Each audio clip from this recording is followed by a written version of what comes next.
kachika, nakakatuwa nga ibinahagi ni Miss Judy Ann Santos sa kanyang social media account na very successful na naman nga ang kanilang Angry Adobo Chef Nights for this month ng March. Kaya naman ang kanyang caption ay, "That's a wrap for our March Angry Adobo Chef Nights."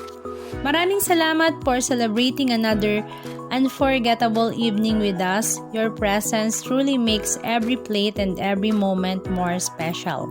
We can't wait for you to experience our new menu inspired by bold Filipino and Spanish flavors. See you at the next one. We don't just serve dishes, we serve moments. Mas sumarap talaga ang kainan at kwentuhan with Chef Judy Ann Santos and Chef Sunny at ang buong Angry Adobo crew. This April Chef Nights is still open, kaya kita-kits na nga daw. Sa mga interesado nga daw, ang next Chef Nights ay available for April 6 and 7 and May 4 and 5. 2 sittings, 6 p.m. and 8:30 p.m. Kahapon nga ang kanilang huling guest ay ang Dabarkads na sila Maine Mendoza kasama nga ang kanyang mga BFFs na sila MJ Lastimosa at Shara Soto. Present din nga ang kapamilya ni Chef Juday. Naroroon nga sila Ryan Agoncillo, Lucho, Luna at Johan. Halika at panoorin natin ng ilan sa mga video clips ganap na kanilang ibinahagi sa kanilang mga social media accounts.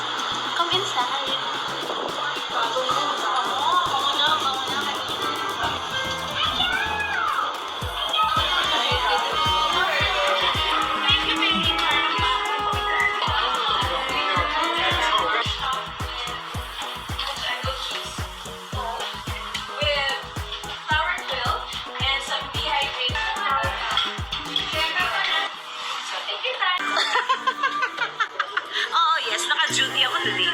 I am Judy Ann Santos Agoncillo.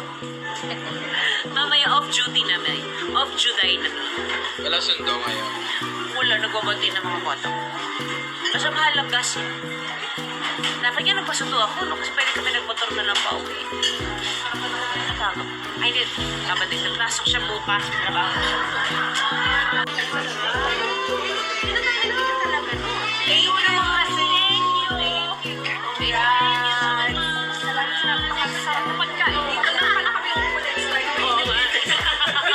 Masarap ba kayo na kusina? Thank you. Magamit na naman yung culinary talent.